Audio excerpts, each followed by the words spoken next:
એટલે આપણા જીવનમાં અને પરિવારમાં કૌટુંબિક પારિવારિક મૂલ્યો એ આપણે સુદૃઢ કરવા જોઈએ. હવે તમને પહેલો જ પ્રશ્ન એ થશે કે એક સંત તરીકે અમે જ્યારે અમારો પરિવાર છોડીને આવ્યા છીએ અને અમારો પોતાનો બાયોલોજિકલ પરિવાર નથી, ત્યારે આ વિષય ઉપર કેવી રીતે વાત કરશું? એ પ્રશ્ન થવો સહજ છે. Am I right or wrong? તમને આ પ્રશ્ન થવો જ જોઈએ કે જેનો જે વિષય નથી એ વિષય ઉપર શું કામ વાતો કરે છે? જે વાતનો જેને અનુભવ નથી. તો એક બહુ જ સુંદર પુસ્તક મેં કોરોના કાળ દરમિયાન વાંચેલું. પુસ્તકનું નામ છે ધ $1 ટ્રિલિયન કોચ. મિલિયન નહીં, બિલિયન નહીં, $1 ટ્રિલિયન કોચ.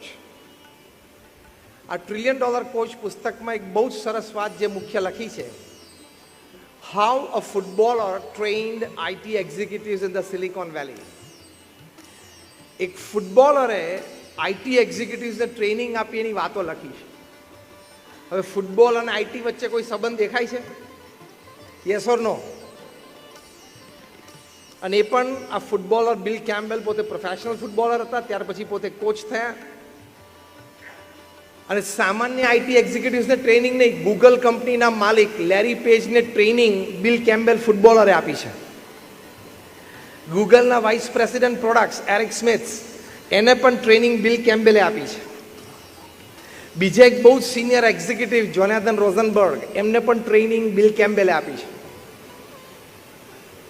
હવે બીજો પ્રશ્ન તમને થવો જોઈએ કે ફૂટબોલરે IT એક્ઝિક્યુટિવને ટ્રેનિંગ કેવી રીતે આપી અને શું આપ્યું હશે ટ્રેનિંગમાં? તો $1 ટ્રિલિયન પુસ્તકમાં બહુ જ સરસ વાત લખી છે કે to train a person, to coach somebody, you don't need to know the background of the company. You don't need to know the product of the company. You don't need to know the sales and the marketing plans of the company. બોલો કે training આપવા માટે તમારે કંપનીની background જાણવાની કોઈ જરૂર નથી, કંપનીની પ્રોડક્ટ જાણવાની કોઈ જરૂર નથી, કંપનીની સેલ્સ અને માર્કેટિંગ સ્ટ્રેટેજી જાણવાની પણ જરૂર નથી. તો ટ્રેનિંગ કેવી રીતે આપવી?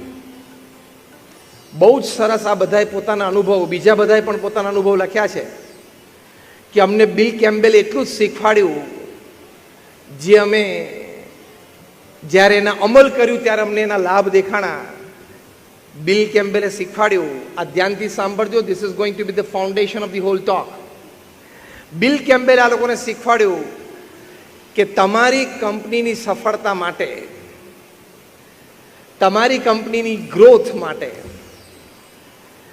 જે એક મુખ્ય મુદ્દો છે એ internal dynamics among the management. તમે જે ટોપ મેનેજમેન્ટ છો, મિડલ મેનેજમેન્ટ છો, લોઅર મેનેજમેન્ટ છો, એની ઇન્ટરનલ ડાયનામિક્સ એટલે કે ટીમ તરીકે તમે સાથે રહ્યા છો, તમે એકબીજાને કેટલા ઓળખો છો, તમે એકબીજાને કેટલા સમજી શકો છો, તમે એકબીજાના વિચાર કેટલા પ્રેમથી સાંભળી શકો છો, અહમ રહિત થઈને એકબીજાના વિચારને કેટલા સ્વીકારી શકો છો. સાથે ચર્ચામાં બેઠા હોય તો તમારા વિચાર કરતાં અન્ય ટીમ પ્લેયરનો વિચાર વધારે સારો હોય તો તમે એને સ્વીકારી શકો છો, એ અમલમાં મુકાય તો તમે એને સહયોગ આપી શકો છો. એની ઉપર તમારી કંપનીની પ્રગતિ અને તમારી વ્યક્તિગત સફળતા રહેલી છે. Rest all is a by product. એટલે તમારી પ્રોડક્ટ પણ બાય પ્રોડક્ટ છે, તમારું સેલ્સ અને માર્કેટિંગ પણ બાય પ્રોડક્ટ છે. આ મુખ્ય મુદ્દો જે અમારા ગુરુહરિ મહંત સ્વામી મહારાજ લગભગ રોજ વાત કરે છે કે સંપ, સુરત ભાવ ને એકતા. આ હોય તો બાકીનું બધું એની જાતે ગોઠવાય. જેમ આપણા શર્ટનું પહેલું બટન આપણે બીડીએ જોઈએ બરોબર બીડાઈ ગયું તો બાકીના બધા બરોબર બીડાય. એટલે $1 ટ્રિલિયન કોચ પુસ્તકમાં આ વાત લખી છે, ઇન્ટરનલ ડાયનામિક્સ બરોબર હોવું જોઈએ.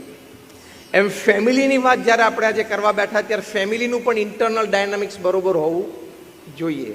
એકબીજાને સમજવા, સ્વીકારવા, સાંભળવા, સહજતા, સરળતા રાખવી તો બાકીનું બધું એવરીથિંગ ફોલ્સ ઇન પ્લેસ. તો મારે ખાલી એટલું કહેવાનું કે એક ફૂટબોલર જો આઈટી એક્ઝિક્યુટિવ્સને ટ્રેન કરી શકે તો બીએપીએસના સંતો સમાજની વચ્ચે રહે છે, બે વાત તો કરી શકે.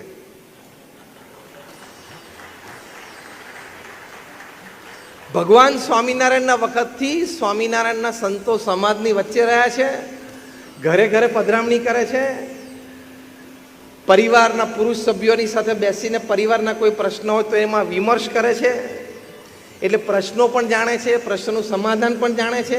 એટલે બે વાત કરી શકે. બીજી વાત કરું, ઓલિમ્પિકના જેટલા ગોલ્ડ મેડાલિસ્ટ છે ને, અથવા તો જેટલા medalist, silver medal, bronze medal, એ બધા એના જે કોચ છે ને, એ 70% કોચ કોઈ દિવસ ઓલિમ્પિક રમ્યા જ નથી. આની પરથી ખબર પડી ગઈ હું શું કહેવા માંગુ છું.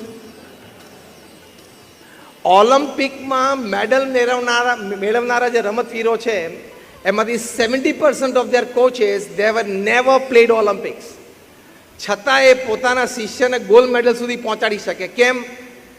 એ રમ્યો નથી. આ શબ્દો બરોબર યાદ રાખજો. એ રમત રમ્યો નથી, પણ રમતને બહાર બેઠા બેઠા જાણી છે સારી રીતે. એમ અમે પણ રમત રમ્યા નથી, પણ બહાર બેઠા બેઠા જાણી છે બહુ સારી રીતે.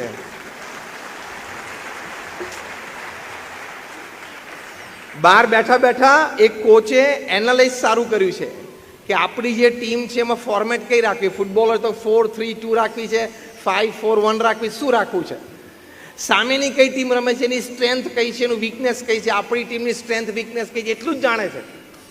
અને યોગ્ય જગ્યાએ યોગ્ય પ્લેયરને ગોઠવી દે એટલે મેચ જીતે.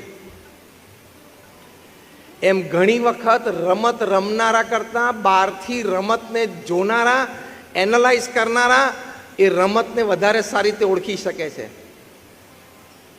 એમ અમે રમત રમ્યા નથી, પણ બહારથી એ રમતને બહુ સારી રીતે જોઈ છે અને એનાલાઇઝ કરી છે. એટલે family values in our lives, family values in our family, એની વાત આપણે સમજીને વિમર્શ કરી શકીએ. તો આ પ્રથમ અગત્યની આપણે વાત કરી કે સ્વીકાર. એક ફોર્મ્યુલા મેં બનાવી છે. It is called the TAAC formula, TAAC.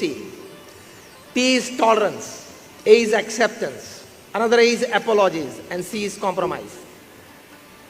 Tolerance એટલે સહન કરી લેવું, acceptance એટલે સ્વીકારી લેવું, બીજું A એટલે apologies, ભૂલ હોય તો માફી માંગી લેવી, અને C એટલે compromise કરી લેવું. આ પ્રથમ ફેમિલી વેલ્યુ છે, TAAC. Repeat with me, TAAC. T for tolerance. અત્યારે હું કેજીનો ક્લાસ લઉં છું. T for tolerance, A for acceptance, A for apologies, C for compromise. આ ફોર્મ્યુલા તમારે ઘરે એપ્લાય કરવાની. આ બિલ કેમ્પબેલની ફોર્મ્યુલા લેરી પેજ માટેની છે.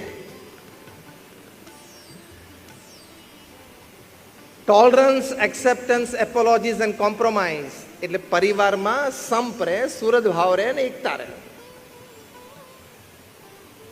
એટલે પરિવારમાં બધાને સાથે રહેવાની મજા આવે, એકબીજાને ઇમોશનલ સપોર્ટ સારો રહે, કમ્યુનિકેશન ફેર ઇનફ અને ઇઝી રહે, એકબીજાની કંઈ ખામી હોય તો એના પૂરક બનવાની મજા આવે, એને ટીકા કે ટોકવાની નહીં, પૂરક બનવાની મજા આવે. આ બધા લાભ છે. અને if you are winning at the family you will win at office. એ સિદ્ધાંત છે. પરિવારમાં તમારી જીત ચાલતી હોય ને, જીત એટલે જીદ નહીં, હા મારું ધાર્યું થાય છે એમ નથી કહેતો, એમ પરિવારમાં જીત એટલે આખો પરિવાર આનંદથી સાથે રહેતો હોય ને, તો ઓફિસમાં તમારી જીત નક્કી જ છે. Take this statement. If you are winning in the family you will win in the office. કારણ કે તમારું મન શાંત છે, તમે સારા નિર્ણય લઈ શકો છો, તમારી માટે તમારો પરિવાર આનંદ, ઉત્સાહ, ઉમંગથી સાથે બધા એન્જોય કરો છો. એટલે પ્રથમ અગત્યની આ વાત છે. જો તમે ટોલરન્સ, એક્સેપ્ટન્સ અને કોમ્પ્રોમાઇઝ ન રાખો તો પ્રશ્ન આવે અને આવે. હું એક પ્રશ્ન પૂછું અને તમારામાંથી કોઈ હાથ ઊંચો કરશે તો મને બહુ આનંદ આવશે. ના, કોઈ હાથ જ ઊંચો નહીં કરી શકે. તમારામાંથી કોઈ એવું બેઠું છે કે અત્યાર સુધીમાં ઘરમાં બધું મેં કહ્યું એમ જ થયું છે? આંગળી ઊંચી કરો તો.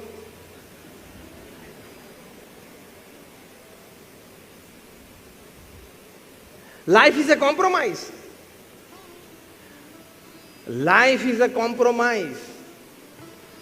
એટલે તમે કદાચ સામાન્ય દ્રષ્ટાંતની વાત, તમે કદાચ ત્યારે ઘરે જાઓ ને તમારા બેટર હાફે કર્ટન્સ ઇન્ટિરિયર્સ થોડું બદલ્યું હોય તમને સરપ્રાઈઝ આપવા માટે, અને તમે જુઓ કે કર્ટન્સ બદલાઈ ગયા છે અને તમને પૂછે કેવા લાગે છે, તો શું જવાબ આપવાનો? પ્રવચન પૂરું થઈ ગયું મારું અહીંયા. Excellent, superb, world class choice. ભૂલથી પણ નહીં બોલવાનું, સેજ ટોન ડાર્ક છે, મરી જઈશ. એટલે what I mean to say કે કોમ્પ્રોમાઇઝ, એક્સેપ્ટન્સ, સ્વીકારી લેવાનું.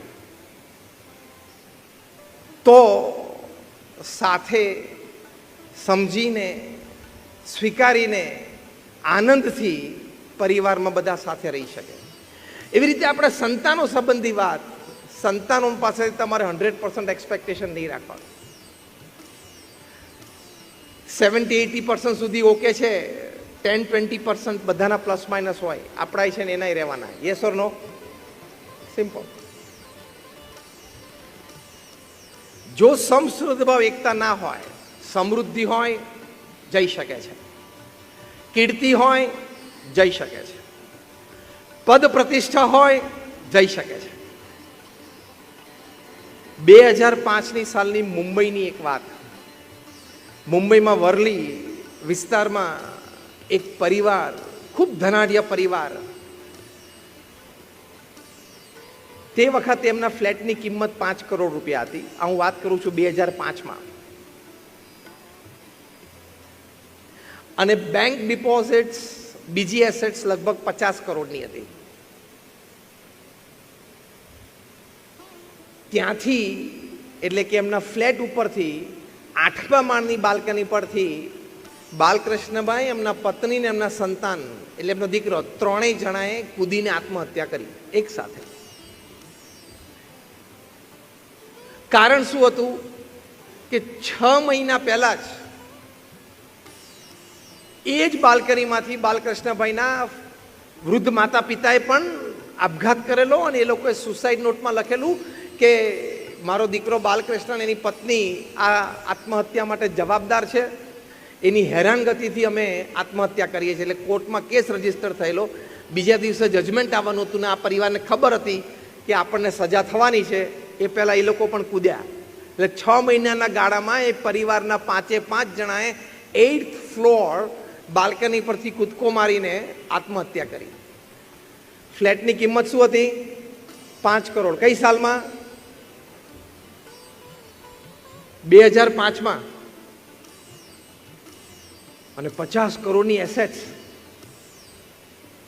સમજી ન શક્યા, સાથે રહી ન શક્યા, એકબીજાને પૂર્ણ રીતે સ્વીકારી ન શક્યા, સહન શક્તિનો અભાવ રહ્યો, કોમ્પ્રોમાઇઝ ન કરી શક્યા. Life is compromise. How many of you agree with this statement? Rays your hands. Life is compromise. Compromise કરવું જ પડે. રામાયણમાં પણ આ બાબતે ખૂબ સુંદર વાત આપણને શીખવવામાં આવી છે કે પતિ પત્ની છે, રથના 2 પૈડા છે. સંસાર રૂપી રથના બંને જણા પૈડા છે. હવે રથનું એક પૈડું તૂટે અથવા ન હોય તો રથ ચાલે? એટલે ઇક્વલ છે. બંને એકબીજાને સમજીને, સાથે રહીને, સ્વીકારીને ચાલવાની વાત છે. તમને ખબર છે દિલ્હીમાં રોજ લગભગ 70-80 ડિવોર્સ કેસીસ રજીસ્ટર થાય છે. મુંબઈમાં બાંદ્રામાં ફેમિલી કોર્ટમાં પણ રોજ 70-80. હૈદરાબાદ, સિકંદરાબાદ, ટ્વિન સિટીમાં રોજના 100. એટલો બધો શું વાંધો પડી જતો હશે? મુંબઈમાં, બાંદ્રામાં લોયર્સ, જે ડિવોર્સ લોયર્સ, એ લોકો એનાલાઇઝ કર્યું કે what are the principal reasons of divorce among young couples. જે યંગ કપલ્સ છે તે 25-28થી માંડીને 35-38 સુધીના, એ લોકોમાં કેમ ડિવોર્સ રેટ્સ વધે છે? અને ઓલ્ડ એજ જે ટોટલ ડિવોર્સ કેસીસ નોંધાય છે એમાંથી 5% તો 65 ઉપરના છે, 60-65 ઉપરના છે. હવે ભાઈ સાહેબ 30-35 વર્ષ તે ખેંચી કાઢ્યું, હવે 5-10ની વાત છે, એમાં પછી તો એક વિકેટ પડવાની જ છે 75, ખેંચી કાઢ 10 વર્ષ. 60 ને 65 વર્ષે તે રજીસ્ટર ફોર ડિવોર્સ. એના કારણો શોધ્યા, 5 કારણો કે લોકો 60 અને 65 વર્ષે કેમ ડિવોર્સ માટે રજીસ્ટર કરે છે. 5માનું એક કારણ, suddenly my spouse has lost the sense of dressing. કે મારા જીવન સાથીને ડ્રેસિંગ સેન્સ જતી રહી છે. હવે 65 વર્ષ ડ્રેસિંગ સેન્સ ના હોય, એ કઈ કારણ હોતા હશે. બીજું કારણ, temperature of AC and speed of fan in bedroom.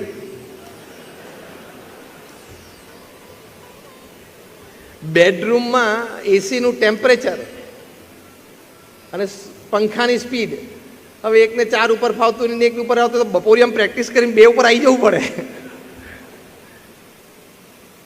આવા ક્ષુલ્લક કારણો.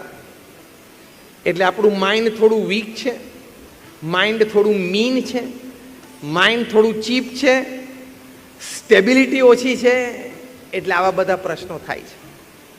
એટલે ફેમિલી વેલ્યુઝ ઇન લાઈફ જે આપણી વાત છે, એમાં પ્રથમ ફેમિલી વેલ્યુ છે સંપ, સુહૃદભાવ અને એકતા. મહંત સ્વામી મહારાજ એક સુંદર વાત આ બાબતે કરે છે. એ કહે છે કે સંપ હશે તો તમે જગત જીતી જશો,